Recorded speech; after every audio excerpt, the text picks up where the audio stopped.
Hoje, o programa Ciência e Saúde, nós vamos conversar um pouco sobre solo.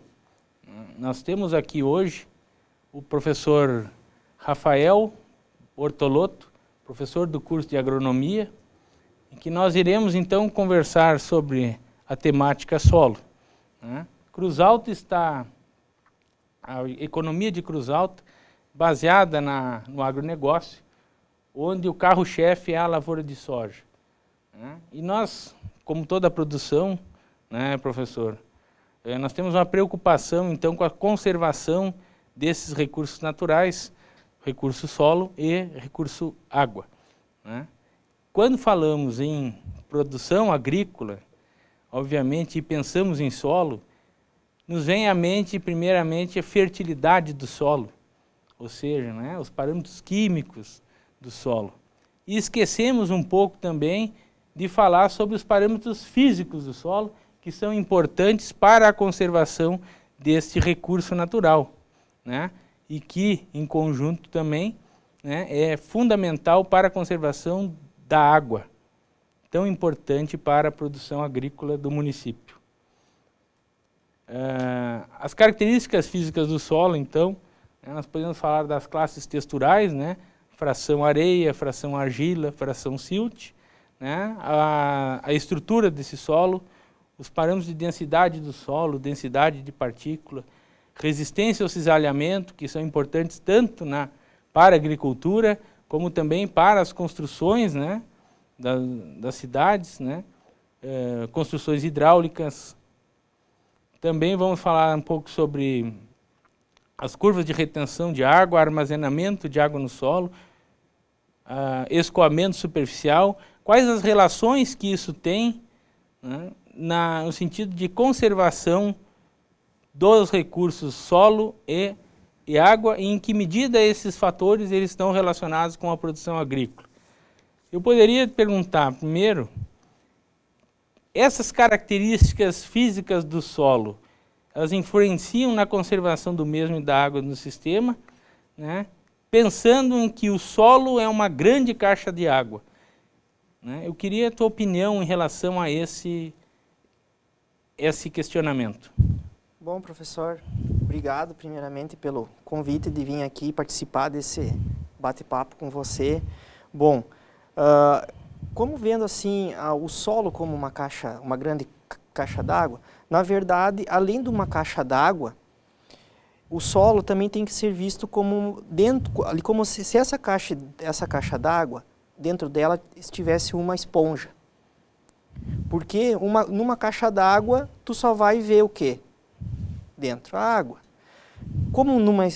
Se nós tivéssemos uma esponja dentro dessa caixa d'água, a gente viria o quanto esse solo pode absorver e reter de água. E no momento que ele tiver já saturado d'água, a gente vai ver que esse solo não consegue mais reter a água e ocorre o quê? Ocorre aquilo que a gente chama de escoamento da água. Professor, isso é extremamente importante, em pensarmos em reter essa água que é oriunda das precipitações.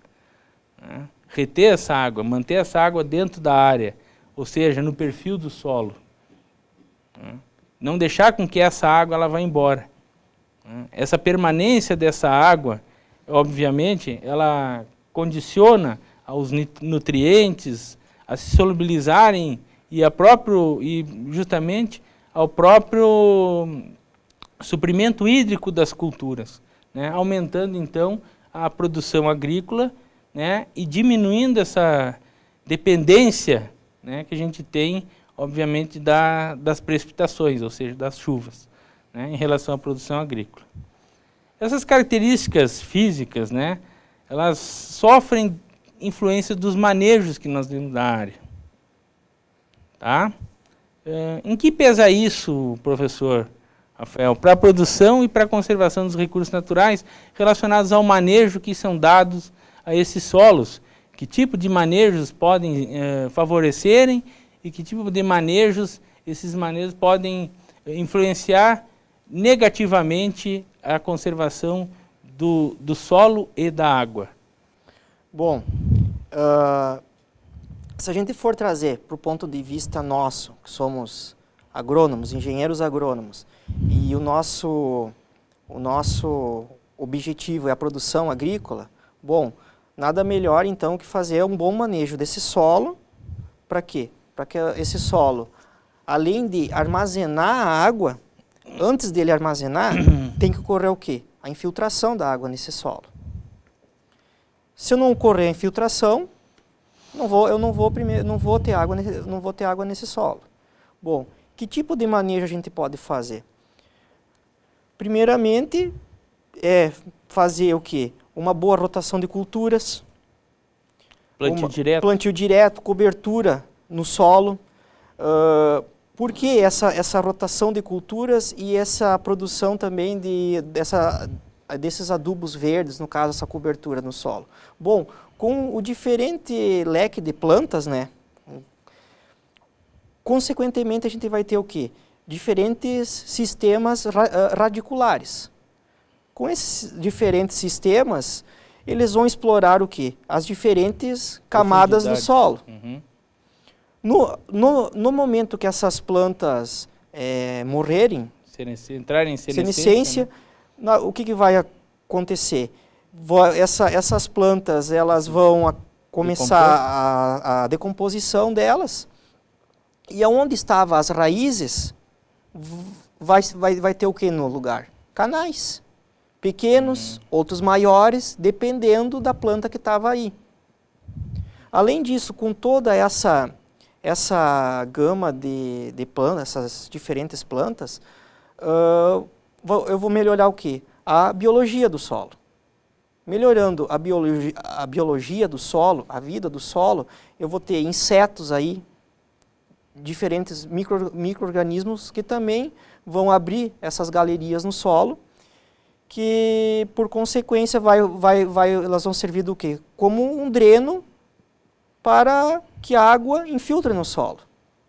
Isso. E aí na verdade, você está falando em trabalhar essa relação de tempo de permanência da água numa determinada área, né?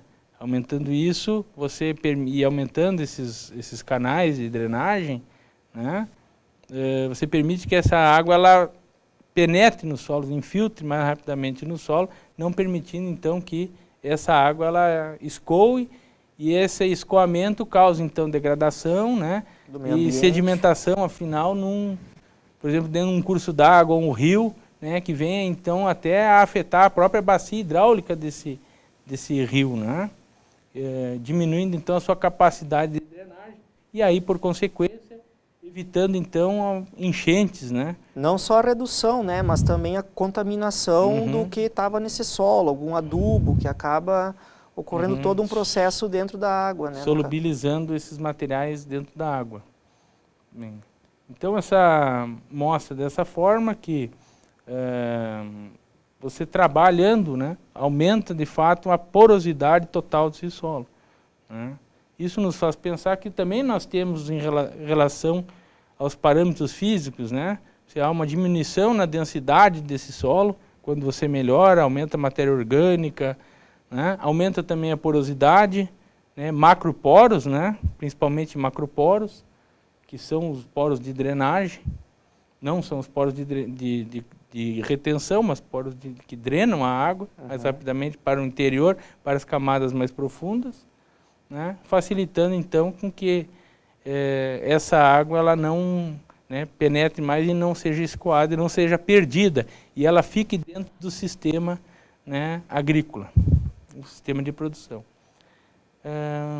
Você falou em plantio direto, e alguns trabalhos científicos que indicam que algumas áreas, mesmo áreas de plantio direto, elas têm, em função da intensa mecanização e da intensidade e tamanho dessas máquinas, o aumento, né, essa pressão que as máquinas têm, né, no solo, tem aumentado a determinadas profundidades, causado um aumento de densidade, né? Esse aumento de densidade, obviamente, você diminui aí aquilo que a gente quer, que é aumento do espaço poroso, né? Diminui o espaço poroso, você adensa mais o solo, né? E isso tem contribuído, então, para um maior escoamento e uma menor taxa de infiltração nesse solo, né?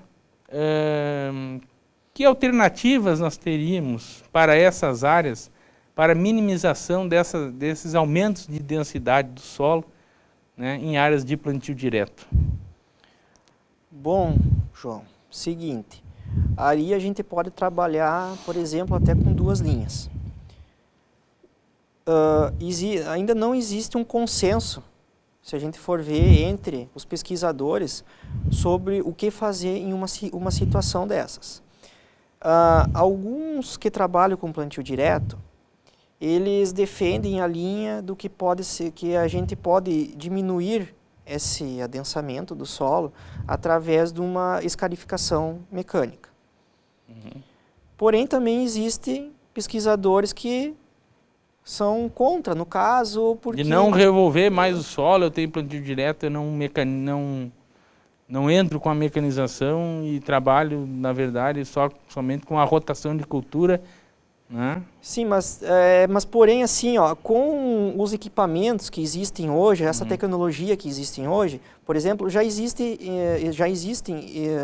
escarificadores que eles acabam por rompendo as camadas mais profundas do solo, no caso, sem revolver a superfície do solo, como se fosse quase uma semeadura direta. Mexendo o quê? Apenas na linha, naquele pequeno espaço que ele precisa para agir no solo, no caso. Não havendo um revolvimento maior, pois tem as hastes, são pequenas, finas, onde elas vão só em profundidade, rompendo essa camada. Agindo, então, basicamente somente na estrutura do solo. Né? Como essas partículas estão rearranjadas ali dentro. Seria mais ou menos isso? Mais ou menos isso. E também tem aquele grupo que defende que não. Só com plantas de adubação verde, com rotação de culturas e de plantas de cobertura, a gente consegue também isso. Claro que isso dentro de um sistema plantio direto bem manejado. Deixando bastante palhada no solo, uma carga animal, com quem trabalha naquele sistema de integração lavoura-pecuária, deixando uma carga animal adequada também, dando tempo para que essas plantas se recuperem para depois a semeadura. Então, na verdade, com todos eles, de um jeito ou de outro, a gente consegue atingir o objetivo final, porém, desde que seja bem manejado. Com isso, então, estaríamos conseguindo conservar o solo e permitindo esse aporte de água, né, dentro desse solo, permanecendo essa água retida ali. Dentro da nossa caixa d'água. Dentro da nossa caixa d'água, né? A gente sabe que existem diferenças, né, texturais, né? Essas diferenças texturais de solo, ou mais arenoso ou mais argiloso, né, também têm influência nessa retenção de água. Né? A gente pensa assim, um solo mais arenoso, né, ele tem, na verdade, ele tem mais água. Não, o solo arenoso, ele na verdade não tem mais água, ele tem uma porosidade total muito menor do que o solo argiloso. Porém, vamos dizer assim, a capacidade de armazenamento de água do solo argiloso é muito maior do que a do solo arenoso. O que há, em função disso, é baseado no tamanho de poros. Os solos argilosos têm poros, mais microporos, e uma porosidade total muito maior do que a do arenoso. Né? Então eu teria, nesse caso, mesmo independentemente de você ter plantio direto ou não, diferenças nesse aporte de água dentro do solo, né? Só que num momento de estresse hídrico, ou seja, do déficit hídrico, né? Vamos falar em déficit, falta, que o estresse pode ser tanto como excesso quanto falta, né? Escassez. Vamos falar de déficit, que aí é escassez, né? a gente pensa também não só no armazenamento, mas na disponibilidade de água às culturas. E aí sim o arenoso ele tem o solo franco, o siltoso, ele tem uma disponibilidade maior em relação ao argiloso em função justamente do diâmetro de poros, né? Que as forças de retenção da água dentro desses poros menores é muito maior daqui dos outras diferentes texturas mais arenosas que têm poros maiores, né? Essa capacidade e essa disponibilidade, né, isso também pode ser afetado com o plantio direto, número de matéria orgânica, né, tendo o solo mais bem estruturado ou não? Bom, com o solo melhor estruturado na parte superficial, com aquela camada de palha, o que a gente vai ter? Independente do solo ser arenoso ou argiloso. A gente vai ter mais tempo para o quê? Aquela gota que vai vir com impacto no chão, uma energia cinética que ela vai ficar o quê? Retida por mais tempo em cima daquela palhada até chegar ao solo. Ela vai ter tempo do quê? Para infiltrar no solo. Eu não vou, por exemplo, com o impacto da gota de chuva num solo desnudo, eu teria o quê? Aquele salpicamento, né? Que ia ocorrer o quê? O entupimento daqueles pequenos poros ia fazer com que o solo que ele não infiltrasse mais água, acabasse escoando. Então, com todo esse sistema de plantio direto, com bastante palhada, dentro do que é estabelecido, a gente consegue o quê? Com que a água, ela fique em cima do solo e aos poucos ela vai o quê? Infiltrando. Então ela vai conseguir, claro que a velocidade de infiltração num solo arenoso é maior do que num solo argiloso. Mas mesmo assim, não sendo numa intensidade tão grande, ela vai ter tempo também, com essa cobertura vegetal, morta no caso, vai ter tempo de infiltrar também no solo. A gente pensa, professor Rafael, também que você tem outras estratégias para aumentar esse tempo para a água infiltrar nessas áreas, né? Quando veio o plantio direto, muitas áreas tinham os chamados terraços, que eram construídos em nível. Primeiro vieram os terraços, eram mais altos, mais estreitos, depois vieram os terraços de base larga, né? E quando no advento do plantio direto, esses terraços eles foram deixados de lado, não se houve mais a necessidade de ter terraços, né?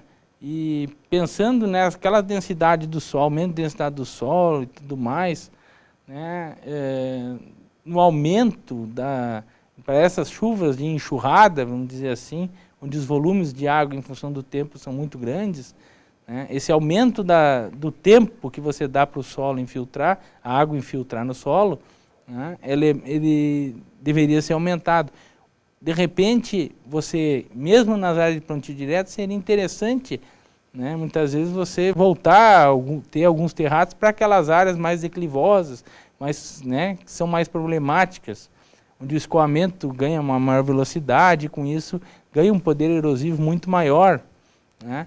E a gente também pode citar aí algumas outras tecnologias, como emulche vertical, né, culturas em faixa e tudo mais. Escarificação em diferentes locais também, no caso, em faixas também ajudaria.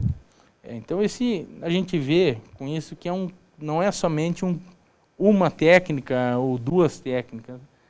A conservação tanto de solo e água ela é dependente de várias técnicas, de um conjunto de tecnologias, de estratégias, com essa finalidade de conservação desses recursos naturais. E as duas andam juntas, né? As duas andam juntas. Não tem como conservar a água sem conservar o solo e nem conservar o solo sem conservar a água. E isso vem então ao encontro então do que nós preconizamos então da produção sustentável, né, da sustentabilidade, né? Então com isso nós chegamos ao final do nosso programa Ciência e Saúde. Eu quero agradecer a tua presença, né? Eu acho que foi um bate-papo, apesar de curto, foi enriquecedor, né? Foi muito legal essa nossa conversa. E eu agradeço aos telespectadores, deixando um convite, então, para o nosso próximo Ciência e Saúde. Obrigado.